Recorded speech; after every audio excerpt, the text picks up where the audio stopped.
sabar itu sebetulnya ya kedudukan yang dimiliki oleh seorang hamba, dan untuk mencapai kedudukan itu seorang hamba ya harus membuktikan dulu kesabarannya. Memang diuji dulu di situ. Ya. Makanya sebagian wali-wali Allah Subhanahu wa Ta'ala, ketika dia sudah mencapai buah dari kesabarannya itu, yang mencapai syukur, mencapai hana, mencapai fathun dan kasfun, dia takut ibadahnya tidak mendatangkan apa-apa lagi. Karena dia menjalani itu sudah tidak perlu kesabaran lagi.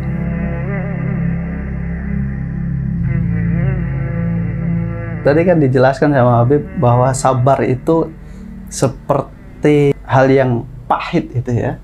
Hal yang pahit dijalankan bagi kita yang ingin berjalan menuju Allah atau berjalan dalam melakukan kebaikan. Karena sabar itu pahit. Jadi kita bagaimana supaya kita sabar dalam kepahitan itu sendiri, Habib? Dalam kepahitan tidak semua orang bertahan dalam pahit itu ya. Maka ini kan sebetulnya perumpamaannya. Dia menjelaskan awwalut thariq sabrun. Permulaan perjalanan itu sabar, akhiruha syukrun. Nanti di akhirnya kamu akan syukur. Ya. Awwaluha anaun.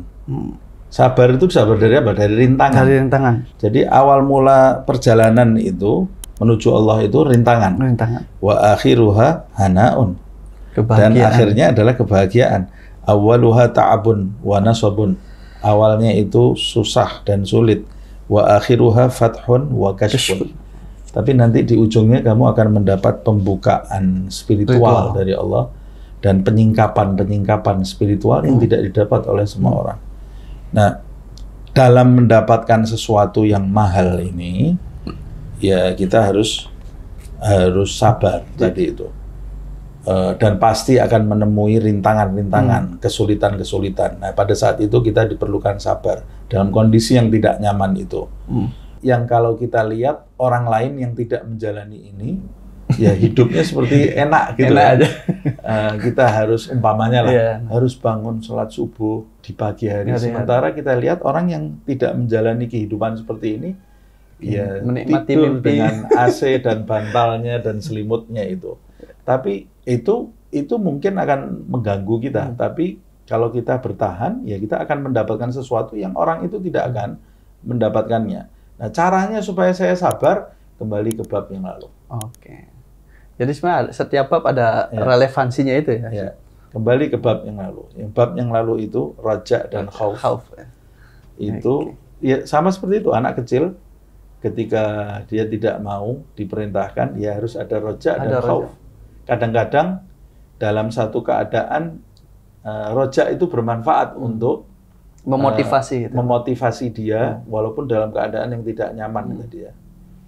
Kadang-kadang di kesempatan yang lain roja itu tidak bermanfaat, harus khauf. Jadi sesuai halnya itu sendiri ya. Berarti di sini Habib, sabar itu masuk ke dalam kategori hal atau makom, Habib? Sabar itu kalau yang saya ketahui di dalam kitab Ithafus Sa'il karya Al-Imam Abdullah bin Al-Haddad, ada perbedaan antara hal dan makom itu.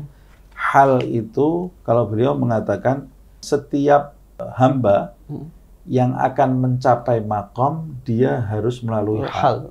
Hal itu kedudukan yang belum mapan, yang bisa sirna, bisa hilang. Tapi kalau makom itu adalah kedudukan yang mantap. Nah, kalau mau dikatakan sabar itu satu makom, ya pasti harus melewati hal terlebih dahulu. Sabar itu sebetulnya ya kedudukan yang dimiliki oleh seorang hamba. Dan untuk mencapai kedudukan itu, seorang hamba ya harus membuktikan dulu kesabarannya.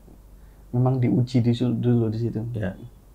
Makanya sebagian wali-wali Allah Subhanahu wa Ta'ala, ketika dia sudah mencapai buah dari kesabarannya itu ya, mencapai syukur, mencapai hana, mencapai fathun dan kasfun, dia takut ibadahnya tidak mendatangkan apa-apa lagi. Karena dia menjalani itu sudah tidak perlu kesabaran lagi. Nafsunya sudah mengarah ke situ. Jadi dirinya itu mendapatkan kenikmatan di dalam beribadah itu. Sudah tidak ada sabar lagi, seperti ucapan Nabi Muhammad SAW ketika dengar masuk waktu sholat, arihni ya Bilal. tentramkan hatiku. Sementara itu orang yang di bawah kalau dengar adzan dia harus memaksa dirinya sholat kan. Nah, sebagian wali itu yang sudah mencapai kedudukan merasakan unus, ketentraman, kedekatan di sisi Allah Subhanahu wa taala, itu ada kekhawatiran lain dia. Kekhawatiran ibadahnya ini dalam tanda kutip tidak ada nilainya lagi. Sebab dia sudah tidak ada perlawanan. Ini kenikmatan di atas kenikmatan gitu ya. Makanya mungkin di situ juga sebagian para sufi itu sabar saat memperoleh pengalaman spiritual juga harus Ini yang dimaksud sabar dalam bersyukur. Sabarnya lain ya. Kalau yang di awal sabar dari anak gitu ya. Ya kalau yang terakhir syukur, dia sudah bersyukur terus. Ya, ini hal menarik juga diungkap di paragraf selanjutnya itu adalah man assasa jami'a umurihi ala sabril jamili hasala ala kulli khairin wa wasala ila kulli ma'mulin dhafira bi kulli matlubin.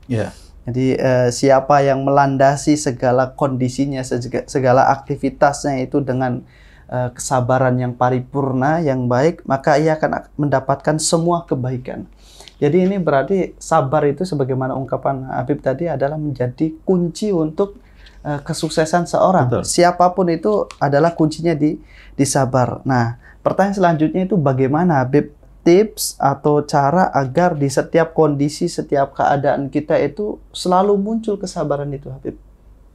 Bagaimana tips praktisnya Habib? Ya, orang itu satu harus mengukur dirinya terlebih dahulu. Apa yang bisa dia jalani dan apa yang belum bisa dia jalani. Nah, jadi ini kan kaitannya tadi dengan perjalanan menuju Allah Subhanahu wa taala. Dalam perjalanan menuju Allah Subhanahu wa taala itu ada banyak anak tangga. Kalau kita langsung meloncat ke anak tangga keempat, kelima, keenam, nah itu akan sulit bagi kita untuk bersabar karena itu bukan kelas kita. Jadi lebih akan lebih mantap kalau kita itu bisa mengukur diri kita mana ibadah atau perbuatan baik yang harus kita jalani, prioritas dulu, prioritas. Nah, ketika kita sudah mengukur itu, kita mengerjakan, kemudian kita bisa bersabar di situ. Kita bisa bersabar. Nah, tapi kan di dalam hal yang kita mungkin bisa melakukannya saja, itu pasti ada gangguan-gangguan tadi. Di antaranya gangguan syahwat, hawa nafsu itu yang sebetulnya yang paling pokok itu gangguan hawa nafsu itu ya. Karena nafsu itu yang ada di dalam diri kita. Kalau selain hawa nafsu itu faktor eksternal yang memanfaatkan nafsu untuk menggagalkan usaha kita mencapai keberhasilan. Itu yang kemudian kita memerlukan pengetahuan. Apa yang akan kita dapat di depan sana dan apa kerugian yang akan kita tanggung kalau kita itu tidak melanjutkan perbuatan baik yang kita jalankan. Oke. Jadi itu kita koreksi dalam diri sendiri ya, Beb? Betul. Jadi yang pertama tadi mengukur perbuatan apa yang harus kita lakukan, prioritas, karena ahabbul amali ilallah adwamuha wa in qalla. Dalam hadis kan, amal yang paling dicintai Allah itu yang langgeng walaupun sedikit. Maksudnya apa? Apa maksudnya kita sedikit saja beramal? Enggak. Maksudnya kita suruh mengukur. Kalau kamu baru bisa sedikit, ya lakukan yang sedikit itu. Yang penting istiqomah. Yang penting istiqomah itu tadi. Sabar kan? Istiqomah itu kalau kita tidak punya sabar, ya tidak mungkin kita bisa. Jadi sabar itu identik dengan tekun gitu tadi itu ya dalam perjalanannya. Yang kedua tadi mengetahui manfaat dan kerugian kalau kita tidak menjalankannya. Nah, yang ketiga ini juga sangat penting yang bisa menjadikan kita terus bersabar, mencari orang yang sejalan, yang punya visi dan misi yang sama dengan kita. Makanya dalam perjalanan menuju Allah itu penting sekali kita memiliki ikhwan fillah, saudara-saudara di jalan Allah Subhanahu wa taala. Berjamaah itu lebih mudah daripada jalan sendiri. Benar. Nah, itu nanti bisa menjaga motivasi kita. Dan itu sebetulnya dipakai dalam segala hal gitu ya. Seperti orang yang mau mengentaskan dirinya dari narkotik, obat-obatan terlarang. Itu kan sistem yang dibentuk sama dikumpulkan dulu orang-orang yang senasib gitu kan, saling memotivasi yang satu dengan yang lain. Begitu juga hal-hal lainnya. Dan Al-Quran itu mengajarkan seperti itu loh. Allah Subhanahu Wa Taala itu menjelaskan kepada kita orang-orang yang senasib dengan kita di dalam Al-Quran, membuat contoh-contoh ya. Gitu ya. Artinya ini bisa, kamu juga bisa. Nah, alangkah baiknya kalau kita punya teman yang satu misi, satu visi, sefrekuensi itu dalam perjalanan menuju Allah Subhanahu Wa Taala. Saya kira 3 hal ini penting, apalagi untuk manusia di zaman ini ya.